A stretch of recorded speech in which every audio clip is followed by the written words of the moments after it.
सभी को नमस्कार। रेज ऑफिशियल टीवी में आपका हार्दिक स्वागत है।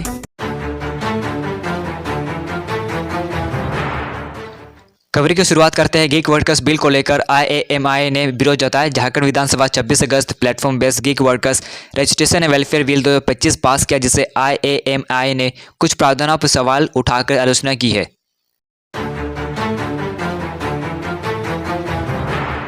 झारखंड के स्पिनर दलित ट्रॉफी में अविश्वसनीय रिकॉर्ड। 21 वर्ष स्पिन गेंदबाज दलित ट्रॉफी में फर्स्ट क्लास क्रिकेट में ऐसा रिकॉर्ड बनाया जिसे अब तक कोई इंडियन गेंदबाज नहीं बना पाया था।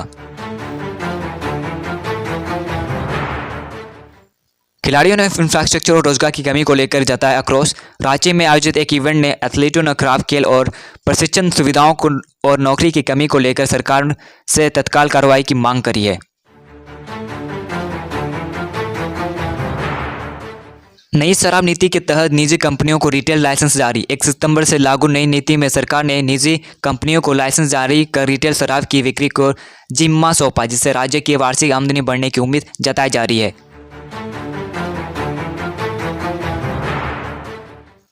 मुख्यमंत्री हेमंत सोरेन ने बिहार में वोट अधिकार यात्रा में लिया हिस्सा। कांग्रेस की इस यात्रा में उन्होंने गांधी से अम्बेडकर मार्च में भाग लेकर राजनीतिक जुड़ाव को और पुख्ता किया। ये कदम उन्होंने प्रमुखों के बीच राजनीतिक स्थिति मजबूत करने में मदद करेगा। बीएससी नर्सिंग राउंड 1 पंजीकरण झारखंड में शुरू। 2025 के बैचलर ऑफ नर्सिंग प्रवेश प्रक्रिया में पहला राउंड अब चालू है। योग्य उम्मीदवार यूजर आईडी और जन्म तिथि से पंजीकरण कर सकते हैं। ये मौका छात्रों के लिए बेहतर चिकित्सा शिक्षा की दिशा में पहला कदम बढ़ा सकता है। इस नीति से, इस पॉलिसी से बहुत कुछ बदलेंगे झारखंड की स्थिति और युवाओं में काफ़ी खुशी की लहर दौड़ी है।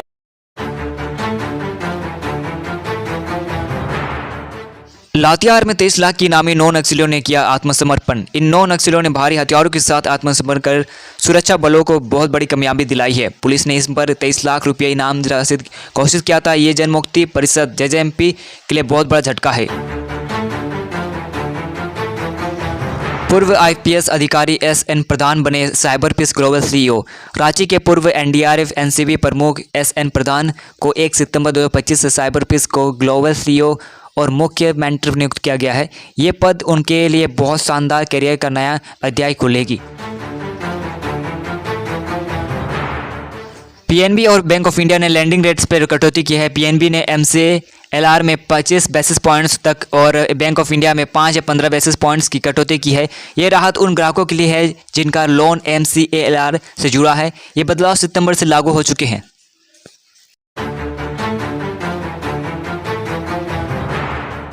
पीएम मोदी ने स्कॉटलैंड पर आतंकवाद पर कठोर संदेश दिया। संघाई सहयोग संगठन शिखर सम्मेलन में उन्होंने पाकिस्तान समेत अन्य देशों को स्पष्ट संदेश दिया कि टेररिज्म पर डबल स्टैंडर्ड स्वीकार नहीं किया जाएगा।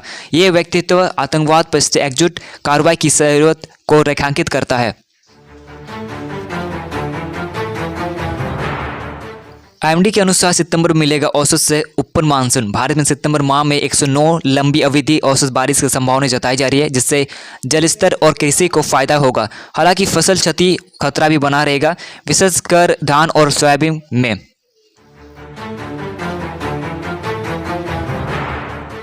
एडीबीआई ने प्लस ग्रामीण पहल को एक केस स्टडी के रूप में अपनाया है। ADB institute plus empower rural women विषय पर आधारित केस स्टडी प्रकाशित की है, जिसे डॉक्टर मनीष रंजन आईएएस ने तैयार किया है। ये झारखंड के ग्रामीण सशक्तिकरण की अंतर्राष्ट्रीय स्तर पर मान्यता। आपकी सुबह की चाय और हमारी खबर दोनों स्ट्रॉन्ग। झारखंड की गली से लेकर देश की दिल्ली तक डेली 25 फटाफट अपडेट चाहिए तो सब्सक्राइब दबाओ। जय हिंद, जय भारत।